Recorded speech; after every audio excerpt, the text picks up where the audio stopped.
Si el teísmo es falso, entonces no tenemos un fundamento sólido para la moralidad. Aquí también hagamos 3 subpuntos. Primero, si el teísmo es falso, ¿por qué pensar que los humanos son el fundamento de la moral objetiva? El humanista piensa que el crecimiento humano es lo máximo en cualquier forma significante. Pero si Dios no existe, ¿qué razones existen para considerar el crecimiento humano como significante en lo absoluto? Después de todo, sin Dios, de acuerdo al modelo evolutivo, los humanos no tienen nada de especial. Son solo productos accidentales de la naturaleza, que han evolucionado relativamente reciente en un infinitésimo grano de arena llamado planeta Tierra, perdido en un universo hostil y sin mente, donde están condenados a morir individualmente y colectivamente en relativamente poco tiempo. Como el Dr. Kurtz escribe, la especie humana es solo una de muchas formas de vida que han emergido en la Tierra. Los descubrimientos de Copérnico y Darwin han derrumbado la creencia que somos fundamentalmente diferentes a todas las otras especies.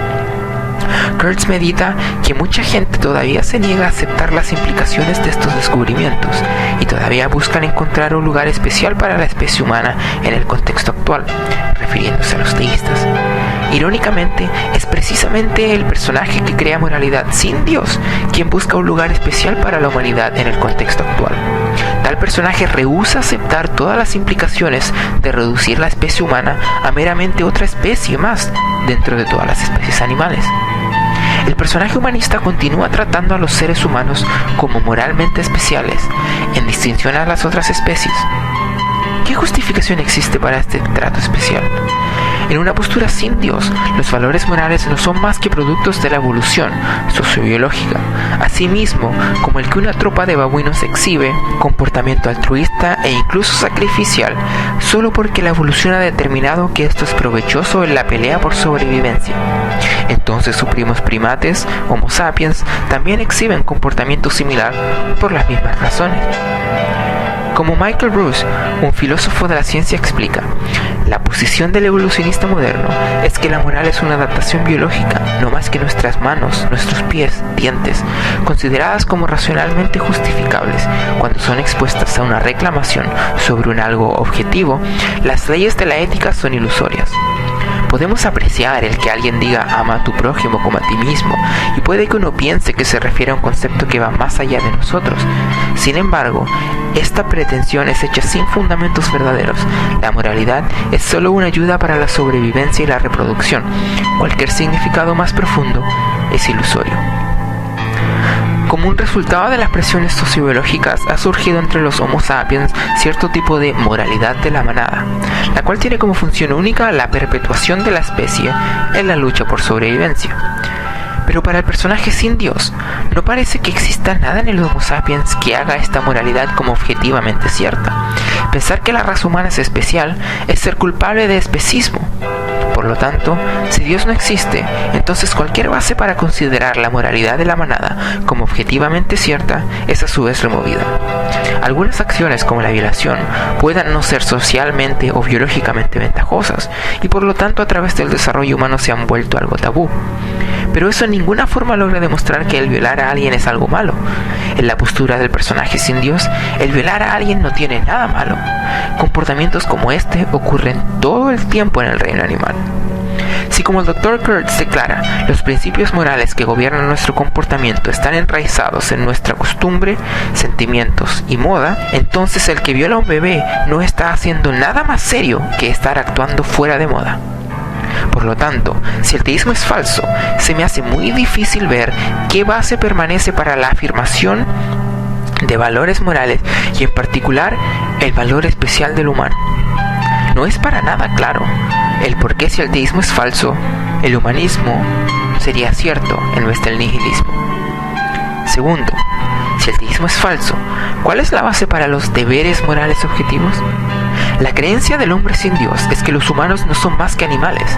Los animales no tienen obligaciones morales el uno para con el otro. El eticista Richard Taylor ilustra el punto de una forma muy merecedora. Él nos invita a imaginar a los humanos viviendo en un estado natural, sin leyes o costumbres. Supongamos que uno de ellos mata al otro y toma sus bienes.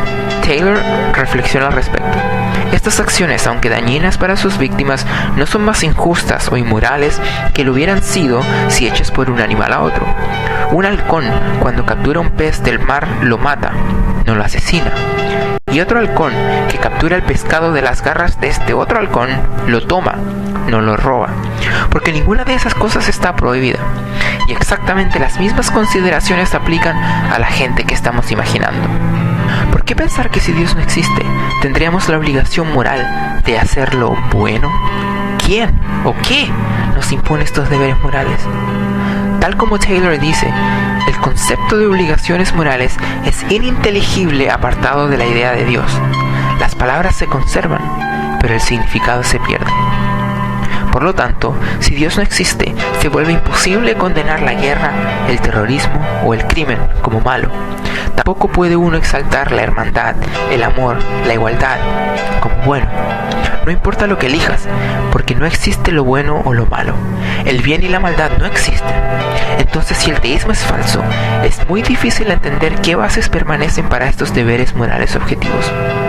¿Por qué no sería el nihilismo, que sostiene que no existe lo bueno y lo malo, cierto, en vez de una postura humanista? Tercero, si el teísmo es falso, ¿cuál es la base para una objetiva obligación de dar cuentas? Incluso si existiesen los valores morales objetivos fuera de Dios, como muchos filósofos agnósticos mantienen y quieren demostrar, estos valores morales parecen ser completamente irrelevantes, porque sin Dios no tenemos obligación de dar cuentas. Como el profesor Kurtz mantiene, no existe un prospecto cósmico para la especie humana, no existe la base metafísica para un fundamento de esperanza. Pero si la vida termina en la tumba, entonces se vuelve insignificante la diferencia entre una vida como la de Stalin o la de un santo.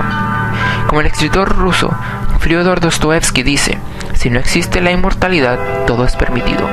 Dada la finalidad de la muerte, realmente no importa cómo vivas. Actos de sacrificio propio se vuelven particularmente ineptos en una postura sin Dios, porque un comportamiento altruista como este es meramente el resultado de condicionamiento evolutivo que solo ayuda a perpetuar la especie. Un bombero que corre en un edificio en llamas para salvar a la gente atrapada, o un policía que se sacrifica para salvar la vida de sus compañeros, no hace nada más heroico, moralmente hablando, que una hormiga, la cual se sacrifica por el bienestar del hormiguero. En una postura sin Dios, esto es meramente estúpido. Deberíamos resistir las presiones sociobiológicas que nos llevan a tal destructivo comportamiento y elegir actuar en nuestro propio mejor interés. La ausencia de una obligación de dar cuentas, de una filosofía sin Dios, hace por lo tanto de una ética de compasión y autosacrificio una abstracción vacía. R.C. Friedman, un filósofo de la Universidad de Toronto, concluye: sin religión, la coherencia detrás de una ética de compasión no puede ser establecida. El principio del respeto hacia las personas y el principio de supervivencia de los más aptos son mutuamente exclusivos. En resumen, el personaje que plantea crear moralidad sin Dios no ha demostrado que el fundamento teológico puede ser dispensable. Por lo tanto, podemos asegurar que si Dios no existe, valores morales objetivos no existen.